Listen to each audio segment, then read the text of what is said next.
Hello friends, welcome to our channel. இன்றைக்கி வீடியோவில் நாமக்கல்லை சேர்ந்த ஒரு மாந்திரிகர் மோகினி வசியபூஜை செய்யும் பொழுது அவர் எப்படி மோகினியோடைய பிடியில் சிக்கினார், அந்த பிரச்சனையிலிருந்து வெளியே வர முடியாமல் என்ன மாதிரியான விஷயங்களெல்லாம் மாட்டிக்கிட்டாரு, மேலும் அந்த மோகினி அவர் எதற்காகலாம் பயன்படுத்திச்சுன்ற அமானுஷ்ய சம்பவத்தை தாங்க கொஞ்சம் கூட த்ரில்லிங் குறையாமல் அப்படியே பார்க்க போகிறோம். வீடியோக்குள்ளே போகிறதுக்கு முன்னாடி நம்மளோட சேனலை சப்ஸ்கிரைப் பண்ணி சப்போர்ட் பண்ணுங்கள். மறக்காமல் வீடியோவுக்கு ஒரு லைக் பண்ணிவிடுங்க. வாங்க இப்போ வீடியோக்குள்ளே போகலாம். நான் ஏற்கனவே சொன்னது மாதிரி 2006 காலகட்டத்தில் நாமக்கல்லில் இருக்கக்கூடிய ரவின்னு சொல்லக்கூடிய மாந்திரிகருக்கு தான் இந்த சம்பவம் நடந்திருக்குது.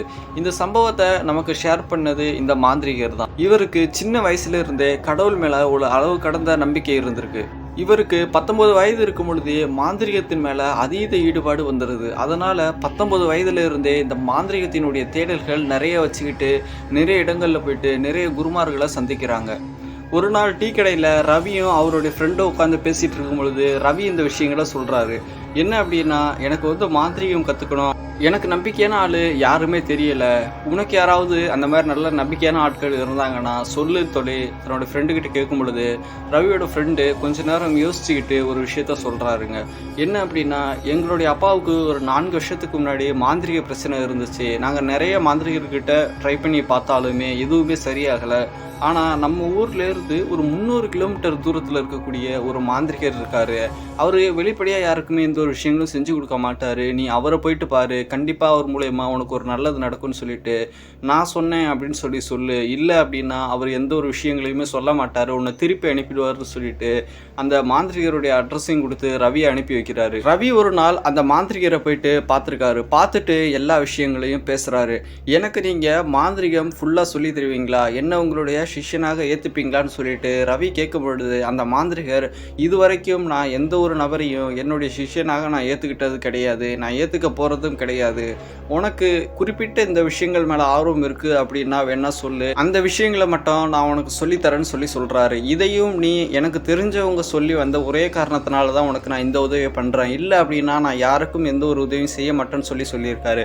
அப்போது ரவி கொஞ்ச நேரம் நல்லா யோசித்து பார்த்துட்டு, எனக்கு இந்த மோகினிகள் மேலே அதிகமாக விருப்பம் உண்டு, அதனால் நான் மோகினியோடைய உபாசனையை எடுக்கிறேன், அதற்கான வழிமுறையை எனக்கு சொல்லிக் கொடுங்கன்னு சொல்லி கேட்கும் பொழுது அந்த மாந்திரிகர் ஒரு நிமிஷம் யோசிச்சுட்டு, நல்லா முடிவு எடுத்துக்கப்பா, உன்னுடைய வயது வேற 20, இந்த வயசுல தான் இருக்குது, இந்த மோகினியோடைய உபாசனை எல்லாமே ஆண்டு அனுபவம் தான் எடுக்கணும், இல்லை அப்படின்னா நிறைய பிரச்சனைகளை கொடுக்குன்னு சொல்லியிருக்காரு.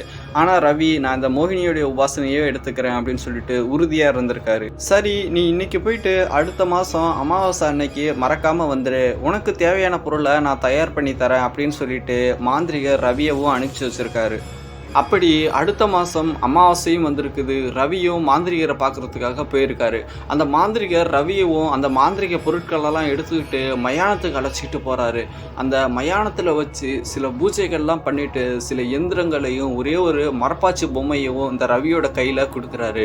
இந்த பொம்மையை வச்சு சரியாக நான் சொல்லக்கூடிய முறையில் நீ பூஜை பண்ண அப்படின்னா அந்த மோகினியோடைய உருவம் நேரடியாகவே நீ பார்க்கலாம், இல்லை அப்படின்னா உனக்கு கனவுல அந்த மோகினி தரிசனம் கொடுக்குன்ற விஷயங்களை சொல்லிட்டு, இதில் நீ முக்கியமாக ஒரு விஷயத்தை கடைப்பிடிக்கணும். அது என்ன அப்படின்னா, இந்த பூஜை நீ செஞ்சுக்கிட்டு இருக்கும் பொழுது மோகினி நேரில் வந்தாலோ இல்லை உனக்கு கனவு ரீதியாக தரிசனம் கொடுத்தாலோ அது ஒரு அழகான பெண் ரூபத்தில் தான் வரும். உன்னுடைய காம எண்ணங்களை தூண்டக்கூடிய வகையில் தான் அந்த மோகினியோட செயல்கள் இருக்கும். அதனால் நீ உன்னுடைய நேரில் தோணக்கூடிய பெண்ணையோ இல்லை கனவுல வரக்கூடிய பெண்ணையோ ஒரு தாய்க்கு சமமாக தான் பார்க்கணும். நீ எப்படி பார்க்குறியோ அது மாதிரி தான் அந்த மோகினி கடைசி வரைக்கும் உங்ககிட்ட இருக்கும். அதனால் தப்பாக மட்டும் பார்த்து தப்பாக மட்டும் நினச்சி பிரச்சனையில் மட்டும் சிக்கிக்காதுன்னு சொல்லிட்டு அந்த மாந்திரிகர் இந்த ஒரு விஷயத்தை மட்டும் நீ நல்லா ஞாபகத்தில் வச்சுக்கடான்னு சொல்லி அந்த பொருட்களெல்லாம் ரவிகிட்ட கொடுத்து ரவியவும் அனுப்பி வைக்கிறாரு. இந்த பொருளெல்லாம் வீட்டுக்கு எடுத்துகிட்டு வந்த ரவி அந்த மாந்திரிகர் குறித்து கொடுத்த அதே நாளில் பூஜையும் செய்ய ஆரம்பிக்கிறாரு. இப்படி நடுவில் கொஞ்சம் கூட ஸ்டாப் பண்ணாமல் 3-4 மாதத்துக்கு மேலே தொடர்ந்து இந்த மோகினி பூஜையை செய்ய ஆரம்பிச்சுக்கிட்டே இருந்திருக்காரு. ஆனால் இவருக்கு எந்த ஒரு விஷயமுமே அதில் தென்படலைங்க. அதாவது இந்த மோகினி போகிறதுக்கான எந்த ஒரு அறிகுறியுமே அவருக்கு தெரியலை. ரவி உடனே என்ன நினச்சிட்றாரு அப்படின்னா, இவரும் மற்ற மாந்திரிகவாதி மாதிரி தான் பட்டிருக்கு, காசுக்காக நம்மளை ஏமாற்றிட்டாரு அப்படின்னு சொல்லிட்டு ஒரு 4-5 மாதங்களுக்கு மேலே அந்த பூஜையை செய்து பார்த்துட்டு ஒரு 5வது மாதத்துக்கு கிட்டத்தட்ட அந்த பூஜையை அப்படியே நிப்பாட்டிடுறாரு. நிப்பாட்டின உடனே அவருக்கும் அந்த பொம்மைகளை பார்த்த உடனே தான் ஏமாந்துட்டோம் அப்படின்னு சொல்லக்கூடிய அந்த ஞாபகம் வர்றதுனால தன்னுடைய வீட்டில் இருக்கக்கூடிய ஸ்டோர் ரூமில் அந்த மாந்திரிகர் கொடுத்த பொம்மையவும் எந்திரத்தையும் கட்டி தூக்கிட்டு போய் போட்டுடுறாருங்க. இவர் போடும் பொழுதே அந்த மாந்திரிகரை திட்டிகிட்டே தான் போடுறாரு. இவனும் எல்லார் போலையும் தான் போட்டிருக்கு, காசை வாங்கிட்டு ஏமாத்திட்டான், இதுக்கு வேற நம்மளுடைய ஃப்ரெண்டு அவனை பற்றி இவ்வளோ பில்டப் பண்ணியிருக்கானே அப்படின்ற நினச்சிக்கிட்டு தன்னுடைய மனசில் அந்த மாந்திரிகரை திட்டிகிட்டே தாங்க அந்த பொம்மையும் கட்டி தூக்கி போடுறாரு. இவர் இப்படி இந்த பொம்மையை கட்டி தூக்கி போட ஆரம்பித்த கொஞ்ச நாட்கள்ல இருந்து இவருடைய வாழ்க்கையில் அமானுஷத்தினுடைய ஆட்டம் ஆரம்பிச்சிருச்சுன்னே சொல்லலாம். இந்த பொம்மையை ஸ்டோர் ரூமில் தூக்கி போட்ட ஒரு 10லேருந்து 20 நாளைக்கு அப்புறம் இவருக்கு ஒரு அமானுஷ்யமான சம்பவம் நடக்க ஆரம்பிச்சிருக்குது. அது என்னன்னா, இரவு நேரத்தில் இவர் தூங்கிட்டு இருக்கும் பொழுது நடுநீசி நேரத்துக்கு பிறகு கனவுல இவருடன் ஒரு அழகான பெண்மணி வந்து ஒன்றா இணைகிறது போல ஒரு கனவு வருதுங்க. இந்த கனவுல என்ன நடக்குது அப்படின்னா, இந்த கனவு முடியக்கூடிய வேளையில் தன்னுடைய இந்திரியத்தையும் வெளியில் வந்துடுது. அந்த கனவு முடிஞ்ச அடுத்த நொடியே ரவி முழிச்சுக்கிறாருங்க. முழிச்சுக்கிட்டு பார்க்கும் பொழுது அவருடைய இந்திரியம் வெளியில் வந்திருக்குது. இதை பார்த்த உடனே ரவி இதை பெரிய விஷயமா எடுத்துக்கல. இது எல்லாமே இயற்கையாக நடக்கிறது தானே அப்படின்னு சொல்லிட்டு அன்றைய இரவு தூங்கிட்டு அடுத்த நாள் காலையில் எழுந்து குளிச்சுட்டு திரும்பவும் தன்னுடைய வேலைகளை செய்ய ஆரம்பிச்சிருக்காரு. ஆனால் ரவிக்கு அப்போ தெரியலை இந்த விஷயம்தான் அவருடைய வாழ்க்கையவே சீரழிக்க போகுதுன்னு. ஒரு நாள் இடி மின்னலோட பயங்கரமாக மழையும் பெஞ்சிட்டு இருக்குது. ரவிக்கு அவரோட வீட்டில் தனி அறையும் கொடுத்துருக்காங்க. தனி அறையில் விளக்குகளெல்லாம் அணைச்சிட்டு அந்த போர்வையை இழுத்து போத்திக்கிட்டு ஃபோனை மட்டும் யூஸ் பண்ணிக்கிட்டு அப்படியே பெட்டில் படுத்துருக்காருங்க. அப்போது இந்த ரவியோடைய ஃபோனை திருப்பும் பொழுது ஒரு உருவத்தை பார்க்குறாரு. அது ஒரு கருப்பு நிற பூனை. அதனுடைய கண்கள்லாம் அப்படியே ரத்தம் போல் சிகப்பு கலரில் இருந்திருக்குது. இந்த பூனையை அந்த இருட்டில் பார்த்த உடனே ரவிக்கு ஒரு நிமிஷம் அள்ளு விட்டுருச்சு அப்படின்னே சொல்லலாம். அந்த பூனையை லைட்டு போட்டதுக்கு அப்புறம் அந்த ரூமில் இருந்து எழுந்து ஓட ஆரம்பிக்குது. அந்த பூனையவே விரட்டிக்கிட்டு இந்த ரவியும் கொஞ்சம் தூரம் போயிருக்காரு. அப்படி ஓடின பூனை இருட்டுக்குள்ள எங்கே தான் போச்சுன்னே தெரியல. கொஞ்சம் தூரம் விரட்டிட்டு போன ரவியும் பயத்தோட திரும்பவும் தன்னுடைய அறையில் வந்து படுத்து மொபைலை யூஸ் பண்ண ஆரம்பிச்சிருக்காரு. ஒரு 10 மணிக்கு மேலே மொபைல்லாம் ஆஃப் பண்ணி போட்டுட்டு தூங்கவும் ஆரம்பிச்சிருக்காரு. அன்றைய இரவும் அதே போல் அதே பெண்மணி ஒரு அறை நிர்வாணத்தோடு அவருடைய கனவுல வராங்க. கனவுலேயே ரவியும் அந்த பொண்ணும் இணைஞ்சிருக்கிறது போல கனவு வந்திருக்குது. அந்த கனவு முடிஞ்சதுக்கு அப்புறம் ரவியுடைய இந்திரியமும் வெளியாக ஆரம்பிச்சிருக்குது. வெளியான அடுத்த நிமிஷமே கனவுல இருந்து ரவி எழுந்திருச்சு பார்க்குறாரு. என்னடா நேத்திக்கு வந்த அதே பெண்மணி இன்னைக்கும் வராங்களே கனவுல அப்படின்னு சொல்லிட்டு யோசிக்கிறாருங்க. என்னதான் யோசிச்சாலும் இளம் வயதுன்னு சொல்லக்கூடிய காரணத்தினால பரவாயில்ல அப்படின்னு சொல்லிட்டு நல்லா தான் இருக்குன்ற இந்த ஒரு காம ஆசையில் மாட்டிக்கிட்டு அதை அப்படியே விட்டுடுறாருங்க. எந்த ஒரு விஷயத்தையுமே அதை பற்றி யோசிக்கல. இந்த கனவு 1 இல்லை 2 இல்லைங்க, கிட்டத்தட்ட ஒரு வாரத்துக்கு மேலே தொடர்ந்து வந்துக்கிட்டே இருக்குது. ஒரு வாரத்துக்கு மேலே போனதுக்கு அப்புறம் தான் இதனுடைய பிரச்சனை வந்து ரவிக்கு புரிய ஆரம்பிச்சிருக்குது. அப்படி என்ன நடந்திருக்குது அப்படின்னா, இவருடைய உடல் வந்து கொஞ்சம் கொஞ்சமாக வெயிட் லாஸ் ஆக ஆரம்பிச்சிருக்குது. நாட்கள் ஆக ஆக உடல் மெலிந்து போயிட்டு இந்த முகமெல்லாம் கருகுளிச்சு போயிட்டு விகாரமாக மாற ஆரம்பிக்குது. இவங்களுடைய குடும்பத்தார்கள் கிட்ட எந்த ஒரு விஷயத்தையுமே சொல்லலைங்க. இவரோட ஃப்ரெண்டு கிட்ட கூட எந்த ஒரு விஷயத்தையுமே ரவி ஷேர் பண்ணல. ஏன்னா தனக்கு நடக்கக்கூடிய விஷயம் அப்படிப்பட்ட ஒரு விஷயம்ன்றதுனால. நாட்கள் இன்னும் அதிகமாக ஆக ஆக ரூம்ல இருந்து வெளியில வரதையே தவிர்த்துட்டாருங்க. ஏன் அப்படின்னா அவருடைய உடம்புல கொஞ்சம் கூட தெம்பே கிடையாது. இதெல்லாம் பார்த்தா அவங்களுடைய அப்பா அம்மா என்ன நினைக்கிறாங்கன்னா, தன்னுடைய மகனுக்கு ஏதோ ஒரு துஷ்ட ஆத்மா தான் பிடிச்சிருக்குது அப்படின்னு நினைச்சு எங்கெங்கேயோ கூட்டிட்டு போய் பார்க்குறாங்க. மசூதிக்கு கூட்டிட்டு போகிறாங்க, நிறைய மாந்திரிகர்கிட்ட கூட்டிட்டு போகிறாங்க. கிட்டத்தட்ட ஒரு 3 நாள் நல்லா இருக்குதுங்க, 4 நாள் நல்லா இருக்குது, மிஞ்சி போனால் ஒரு 10-12 நாள் வரைக்கும் நல்லா இருந்திருக்குது. திரும்பவும் அதே போல் அந்த பெண்மணி கணவரை வந்து அந்த இந்திரியமில் பார்க்குறதும் உடல் இன்னும் மெலிய ஆரம்பிச்சிருக்குது. அவங்க ஊருக்கு பக்கத்தில் இருக்கக்கூடிய ஒரு மாந்திரிகர்கிட்ட ரவியினுடைய அப்பாவுடைய நண்பர் மூலயமாக ஒரு மாந்திரிகரை தெரிய வந்து அந்த மாந்திரிகர்கிட்ட கூட்டிட்டு போகிறாங்க. இந்த மாந்திரிகர்கிட்ட போனால் தன்னுடைய பையனுடைய பிரச்சனையை சரி பண்ணிடுவாருன்ற நம்பிக்கையில் தாங்க போகிறாரு. ஆனால் அந்த மாந்திரிகரும் என்ன சொல்கிறாருன்னா, ஏற்கனவே இவங்க போய் பார்த்த இடத்துல மாதிரி ஏதோ ஒரு துஷ்ட ஆத்மா தான் உங்களுடைய பையன் உடம்புல இருக்குது, சின்ன கழிப்பு பூஜைகள் மாதிரி செஞ்சிட்டோம் அப்படின்னாலே சரியாயிடும் சொல்லி நம்பிக்கை கொடுத்துட்டு அந்த கழிப்பு பூஜைகளை செய்ய ஆரம்பிச்சிருக்காரு. கிட்டத்தட்ட ஒரு 20 நாட்கள் வந்து நல்லா இருந்திருக்கார் ரவி. திரும்பவும் பழையபடியே அவருடைய வாழ்க்கையில் பிரச்சனை ஆரம்பிக்குது. என்ன நடந்திருக்குது அப்படின்னா, திரும்பவும் உடல் வந்து ரொம்ப மெலிஞ்சு போயிட்டு முகமெல்லாம் கருகுளிச்சு போயிட்டு அந்த அறையை விட்டு வெளியில் வர முடியாத ரவினால சாப்பாடும் கொஞ்சம் கொஞ்சமாக கம்மியாகிட்டே வருது. ஒரு நாள் ரவியோடைய ஃப்ரெண்டு ரவியை பார்க்கறதுக்காக வந்திருக்காரு. ரவியோடைய அப்பாவும் அம்மாவும் அவருடைய ஃப்ரெண்டை கூப்பிட்டு, என்கிட்ட தான்ப்பா அவன் எந்த ஒரு விஷயத்தையும் வெளிப்படையாக சொல்ல மாட்டான், நீயாவது அவனுக்கு என்ன பிரச்சனைன்னு சொல்லி கேட்டுப்பாரு, உங்ககிட்டயாவது ஏதாவது சொல்கிறானான்னு சொல்லி பார்ப்போம், உண்மையை மட்டும் எப்படியாவது கேட்டு தெரிஞ்சுக்க முயற்சி பண்ணுன்னு சொல்லி அனுப்பிச்சி வச்சிருக்காரு. ரவியோடைய நண்பரும் ரவியோட ரூம்குள்ளே போயிட்டு பேச ஆரம்பிக்கிறாருங்க. ரவி ஆரம்பத்தில் எந்த ஒரு விஷயத்தையுமே வெளியில் சொல்லலை. ஆனால் கொஞ்சம் பேச்சு கொடுக்க கொடுக்க என்ன சொல்கிறாருன்னா, உளறிட்டாரு, இந்த மாதிரி தான் எனக்கு நடக்குதுன்னு சொல்லிட்டு தன்னுடைய நண்பன்கிட்ட மட்டும் அந்த உண்மையவும் சொல்லியிருக்காரு. என்னுடைய வீட்டில் இருக்கக்கூடிய யாருக்கிட்டையும் நீ இந்த விஷயத்த சொல்லக்கூடாதுன்னு சொல்லிட்டு ரவி அவருடைய நண்பர்கிட்ட ஒரு சத்தியத்தை வாங்கியிருக்காரு. ஏன் அப்படின்னா, தன்னுடைய மகன் ஒரு காம ஆசைக்காக இப்படி அடிமையாகிட்டானே அப்படின்னு தன்னுடைய பெற்றோர்கள் நினச்சிருவாங்கன்ற அந்த பயத்தினாலேயே இந்த விஷயத்த சொல்லக்கூடாதுன்னு சொல்லி அவருடைய நண்பர்கிட்ட சத்தியமும் வாங்கியிருக்காரு. ரூமை விட்டு வெளியே வந்த ரவியோட நண்பர் ரவியோட அப்பா அம்மா கிட்ட, எந்த ஒரு பிரச்சனையும் இல்லைம்மா, அவனுக்கு எனக்கு தெரிஞ்ச ஒரு நல்ல மாந்திரிகவாதி இருக்காரு, நான் அவர்கிட்ட கூட்டிட்டு போயிட்டு ரவியோட பிரச்சனையை கண்டிப்பாக நான் உங்களுக்கு சரி பண்ணி தரேன், இது நான் உங்களுக்கு பண்ணி கொடுக்கக்கூடிய ஒரு சத்தியம் அப்படின்னு சொல்லி சொல்கிறாரு. ரவியோடைய அப்பா, நீ எவ்வளோ வேணாலும் காசு பணம் வாங்கிக்கப்பா எங்கள் கிட்ட இருந்து, ஆனால் என்னுடைய பையனுக்கு இருக்கக்கூடிய இந்த பிரச்சனையை மட்டும் எப்படியாவது சரி பண்ணி விடு, எனக்கு ஒரே ஒரு பையன்தான், இவனும் போயிட்டானா நாங்கள் உயிரோடவே இருக்க மாட்டோம்னு சொல்லி அழுதுருக்காரு. கண்டிப்பாக நீங்கள் அழுவாதீங்க அப்படின்னு சொல்லி ஆறுதல் சொல்லிட்டு அடுத்த நாள் ஒரு மாந்திரிகவாதிக்கு இவர் போய் பார்க்கலான்னு சொல்லி முடிவு பண்ணுறாரு.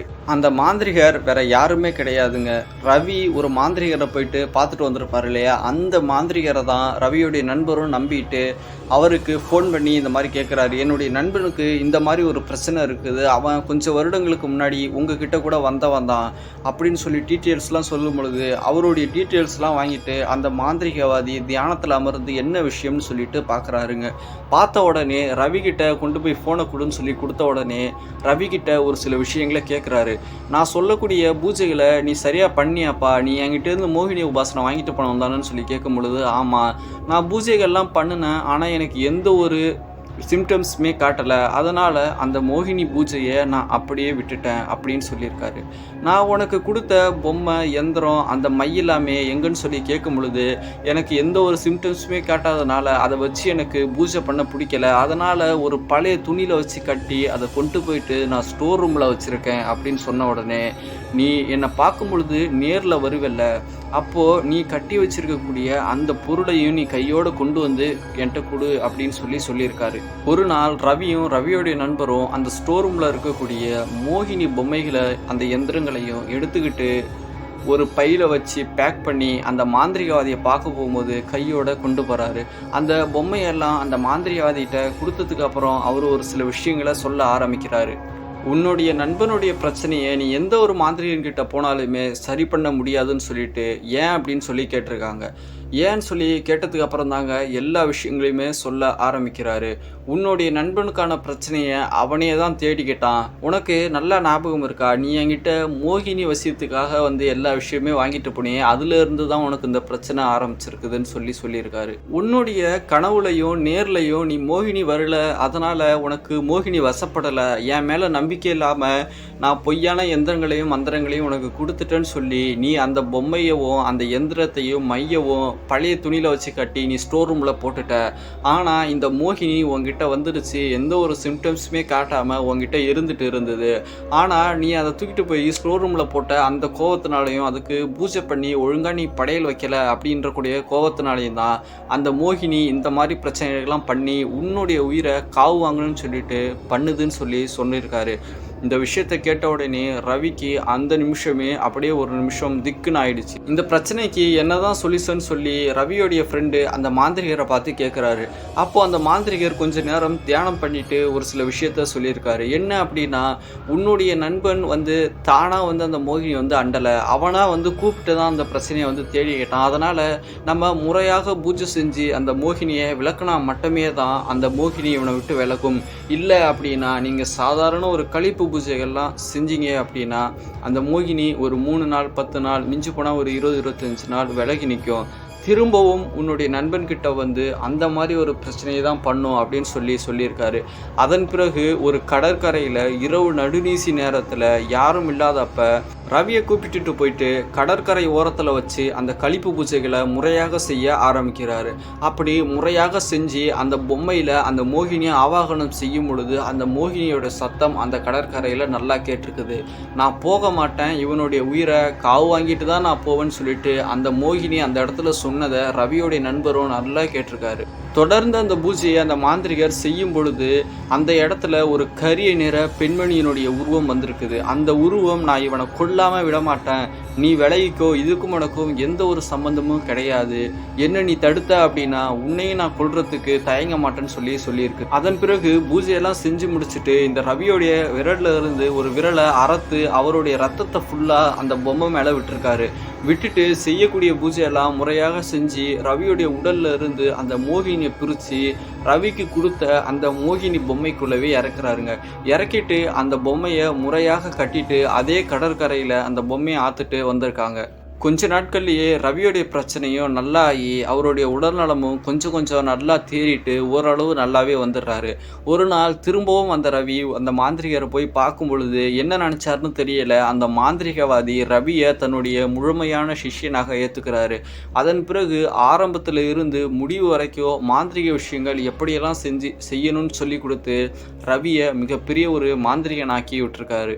2006 என்னுடைய வாழ்க்கையில் நடந்த மிகப்பெரிய ஒரு விஷயம். அப்போ மட்டும் சரியான நேரத்தில் என்னுடைய நண்பன் அந்த மாந்திரிகர்கிட்ட கூட்டுட்டு போகலன்னா என்னுடைய உயிரை கண்டிப்பாக அந்த மோகினி பலி வாங்கியிருக்கோம். அதுவும் இல்லாமல் என்னுடைய நண்பனால தான் எனக்கு மிகப்பெரிய ஒரு குருநாதரும் கிடைச்சாருன்னு சொல்லிட்டு இந்த கதையை முடிச்சிருக்காரு. இந்த வீடியோவை பற்றின உங்களுடைய கருத்துக்களை கீழே இருக்கக்கூடிய கமெண்ட் பாக்ஸில் மறக்காமல் கமெண்ட் பண்ணிட்டு போங்க. நம்மளுடைய சேனலை சப்ஸ்கிரைப் பண்ணி சப்போர்ட் பண்ணுங்கள். மீண்டும் ஒரு அமானுஷ்ய பதிவில் உங்களை சந்திக்கிறேன்.